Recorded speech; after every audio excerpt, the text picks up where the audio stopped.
Almost 20 years ago, when I first moved to Los Angeles, there was a crazy old bookstore near my house.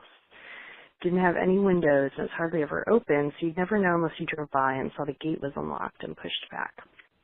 I went in one afternoon and I found a plain little book on a top shelf called Quest for the Lost City by Dana and Virginia Lamb.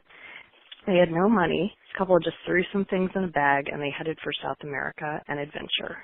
You name it, it happened.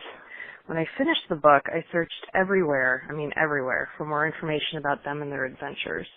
It was back before the internet was up to speed, so nothing really turned up except another book they'd written, Enchanted Vagabonds, which was actually their first book. The adventure had been to design and build a 17-foot canoe that they used to paddle 16,000 miles all the way around Baja, California, and through Mexico.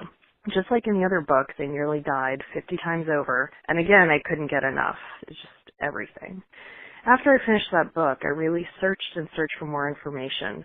The only thing I ever turned up was a mention in a forum somewhere that their canoe was on display in an adventurers club.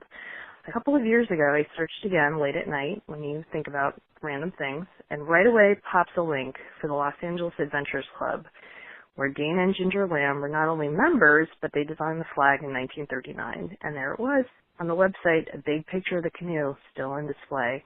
And it had been 20 minutes from my house, where I lived all these years. I couldn't believe it. So 2 days later, I went to the club, which was an unmarked door next to a bank and a furniture shop. But at the top of the steps was a giant taxidermied polar bear, so I knew it had to be the right place. I signed in, and I walked into the next room, which was empty since everyone was eating dinner before the weekly lecture.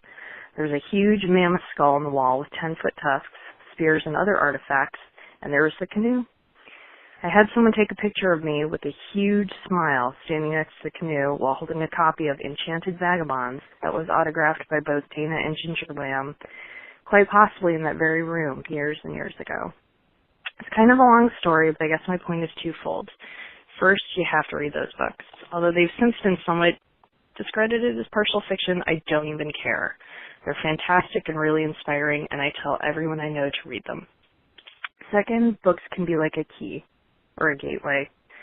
The information was there all the time, it's just waiting for you to find it. If I hadn't found the book on a shelf in that bookstore that was almost never open, I never would have known about the canoe or the club, which I still go to occasionally. The lectures about anything from voodoo priests to scuba diving in the Antarctica, and they're just terrific. Not only is there a whole world within a book, but it leads to things that have been there all the time. Adventures that you never knew about that could be 20 minutes from your house behind an unmarked door. Thanks, Ishmael.